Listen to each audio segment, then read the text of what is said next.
Welcome to the Reconstructing Inclusion podcast. My name is Amri Johnson, your host. I hope you're well. Join me as we continue to deconstruct the shortcomings of traditional DEI strategies and co-create a vision for more transformative, human-centered approaches to inclusion. Myself and my esteemed guests will challenge the status quo, dive deep into the reactive, supplemental nature of many DEI initiatives. We'll explore how to reclaim the profound and transformational potential of inclusion as a catalyst for collective growth, empowerment, and organizational change. Season 2 of the Reconstructing Inclusion podcast starts now. Hi, welcome to today's episode. I'm going to talk about something that's been on my mind lately: how we put ourselves and others in boxes, especially in the context of identity and inclusion within the DEI discourse. Let's jump in. Let me ask a couple questions as we get started. I actually have been having this conversation about boxes since the podcast with Fred Falker. If you haven't listened to it, it's worth it. Fred talks about the fact that we put ourselves in these lines and in these boxes that are made up of these lines, but the boxes and the lines are not real. I fully subscribe to Fred's philosophy. It's worth taking a listen. So my questions: to what degree do we box ourselves in? To what extent have we put others into a box? The way I see it, there are 3 types of boxes.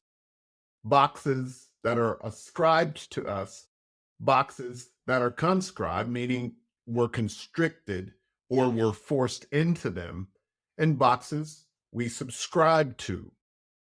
Let me explain what I mean by this. I recently, I guess it was almost a year and a half now, had a podcast with Sabrina and David Smith. Sabrina Smith is a professor at the University of New Hampshire, and she's Jamaican. David is a Jewish man, professor at the University of New England. Sabrina said something that sticks with me, and I oftentimes quote it.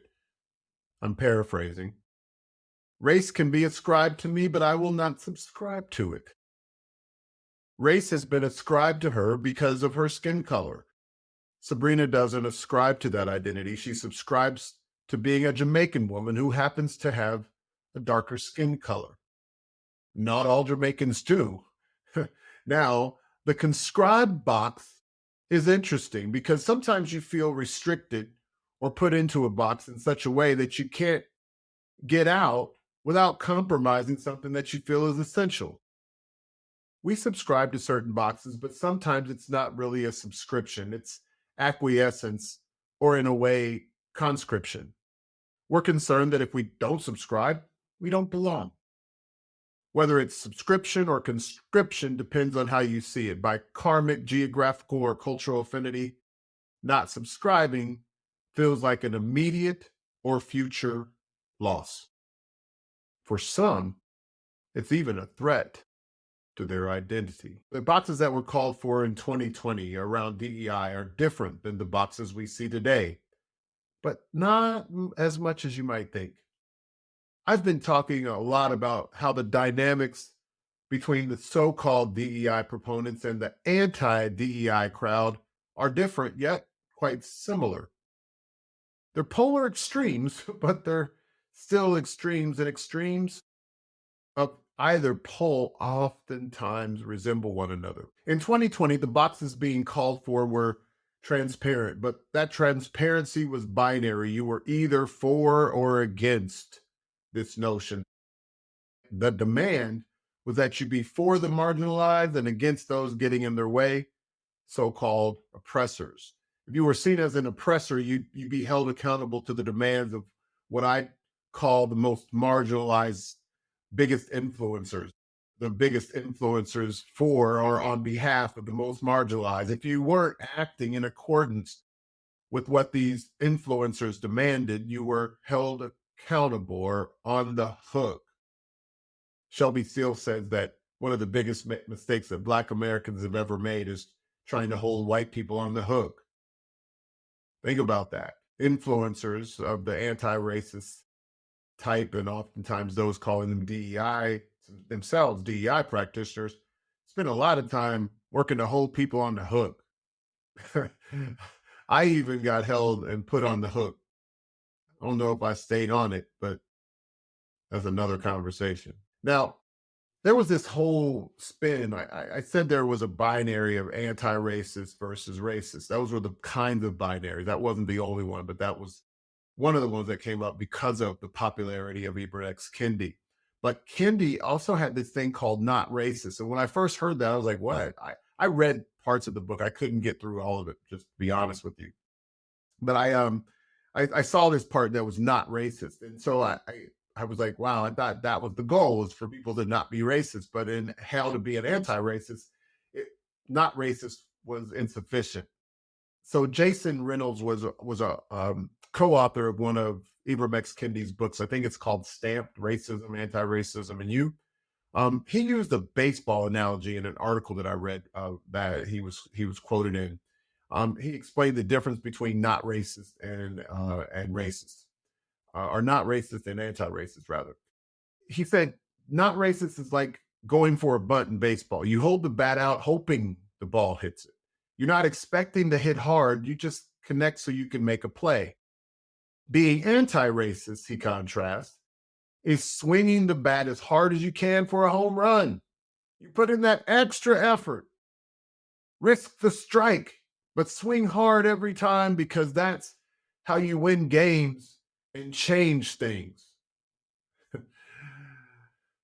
Oh, the problem with this analogy is beyond the fact that it's just incomplete. The reality is, if you know baseball, bunts are strategic. When done skillfully, they can help a team win as much as a home run can. Home runs don't automatically win games, especially in anti-racism. The home runs don't win games. Many home runs in the DEI space, in the anti-racist space, in the social justice space that were hit since 2020 did not win games. In fact, they're creating the opposite effect, where others are trying to win a similar game in a very different direction. So to an extent, I agree with his analogy. If he had a wider frame and a less conscribed box, let's say the batter's box, there's a certain amount of space you have to work with there. There's still some parameters, but if you go outside the batter's box, you're not out. It's just that when you step out, they can't pitch you the ball. But when you step in, even if you're not looking, they can throw you the ball. Those are the requirements. Those are the rules. I get that. But inside the box, you can move in, up, out, left, right. You can put your foot on the line, and you can use that positioning to do what you want to do to help your team to meet the needs of the moment. You can work with what you have. You can bunt when needed. You can do whatever best serves your team.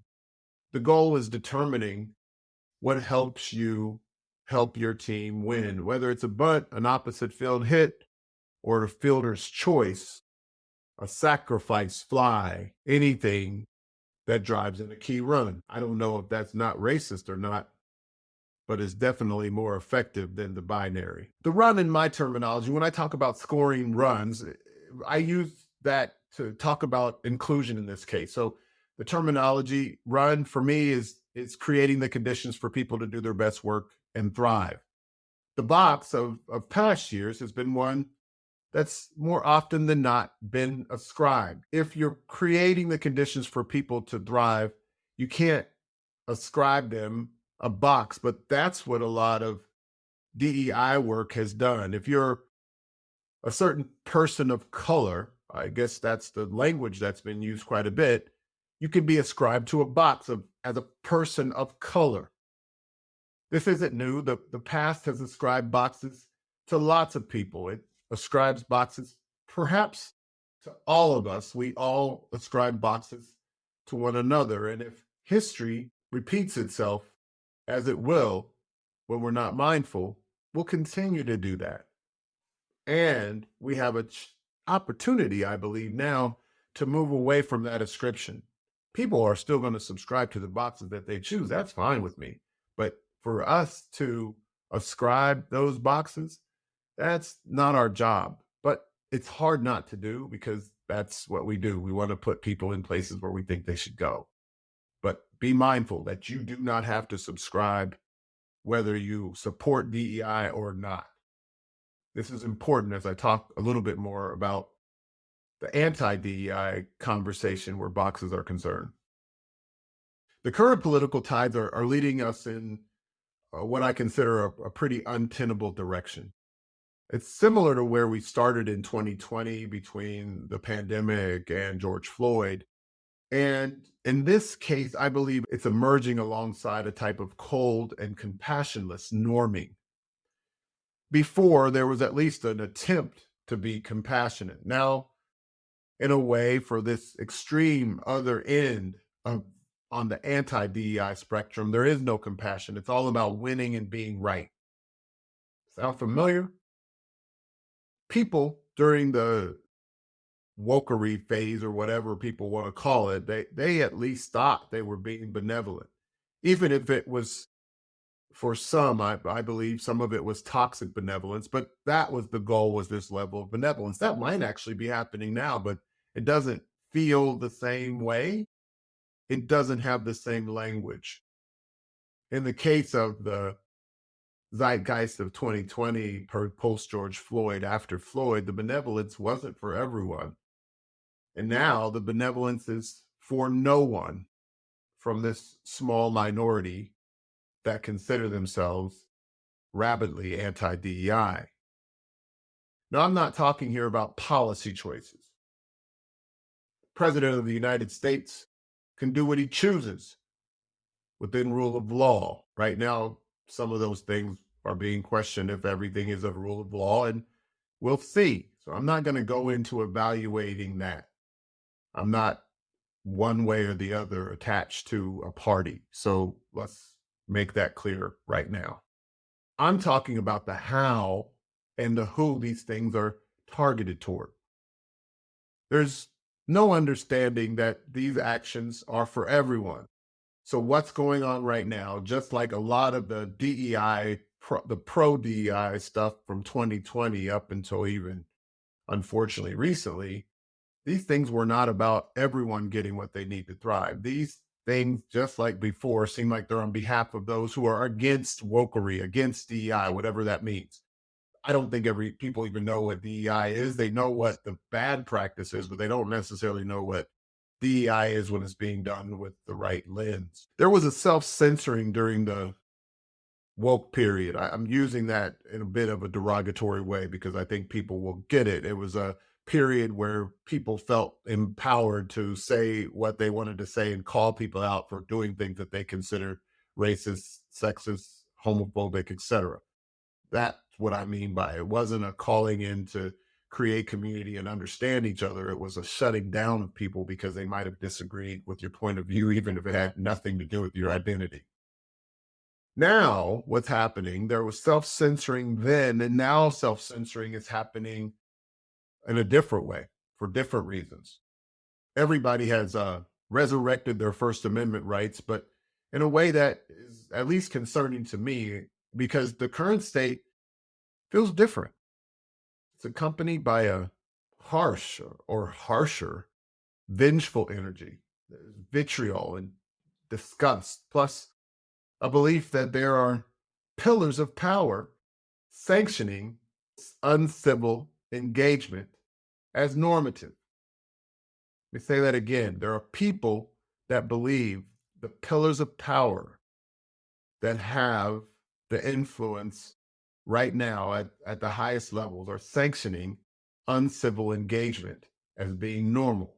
Now, if you don't think that this is happening in your organization, or you don't think it could happen in your organization, as Adam Grant says, think again. You can't get rid of it, just like we couldn't get rid of the previous dynamics. Anti-racist, anti-sexist, anti-colonialist, anti-ableist, anti-normative over-indexing couldn't be eliminated. Your organization can't get rid of it either. By trying to do so, you put those folks and their sentiments in a box of your own making. That, my friends, is not the solution. If you're going to have anything resembling boxes, make sure you create one that's for everyone. Incorporate your company mission, expectations, and requirements for behavior. I'm not talking about niceness. I'm not a big fan of overly nice workplaces. I actually did some work for a company once, and they they had initials for their company. They would call themselves FM Nice. So the company were initial FM, and they would say they're FM Nice. And what FM Nice was, I found out later, where we'd be in a meeting and people would be like, "Yeah, that's great, oh, super." Leave the meeting. Oh, I don't know what they were talking about. They don't get it. I don't know what's wrong with them. So there was a lot of niceness, but there wasn't a lot of intellectual honesty. There wasn't a lot of space to disagree with each other. There wasn't a lot of space to recognize the interdependence that they had with their colleagues, even though they were bad mouthing them at that point. Wasn't cool. Wasn't cool then, isn't cool now. So not niceness, but I believe in kindness. I believe in respect, respectfulness, civility, dignity, and clarity about interdependence in your teams and organization.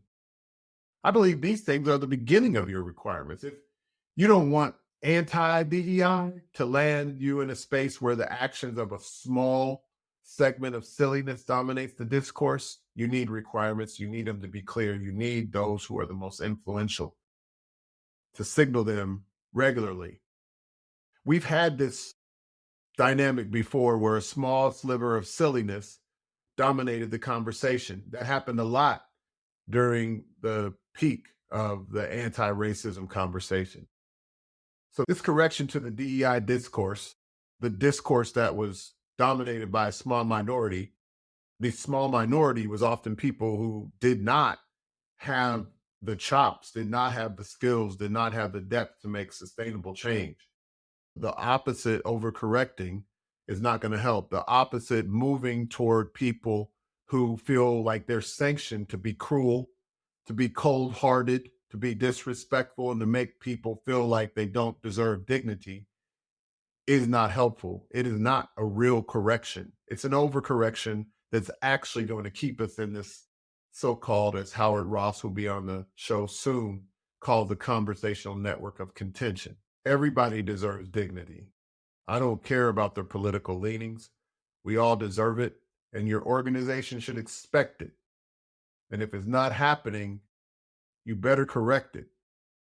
You better correct it quickly, because we all deserve dignity, and it should be baked in to how things get done each and every day. So what's my point here? Don't end up on the swinging pendulum rat race of organizational life that this anti-pro-DEI dynamic is creating. Get clear about your requirements. Get clear about the box that all of us sit in. And at some point, you'll realize there never was a box. It's all in our heads. Those principles that I talked about before are in our heads too. Principles of kindness, respectfulness, civility, dignity, clarity, all a part of the inclusion conversation. They have to be reinforced, and we need to do that collectively. It can't just be one or the other of the so-called leaders. It needs to be every single one of us. Expectations, requirements, clarity of purpose, and in definition of leadership of Peter Senge, leadership is the capacity for a human community to shape its future. That means all of us need to be leading and moving in the same direction, because we're all in this together. We're all interdependent. There's no go it alone in organizational life. So I hope that was helpful. Soon, we will be introducing the emergent inclusion framework. There'll be a webinar in April. Please sign up below the notes on this podcast. Hope it was helpful today. Make it a great day. Peace.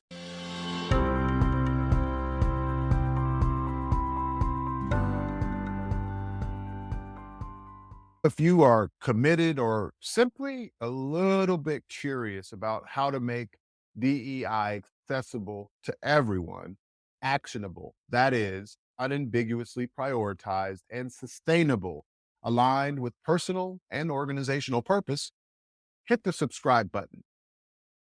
Make it a great day. Peace.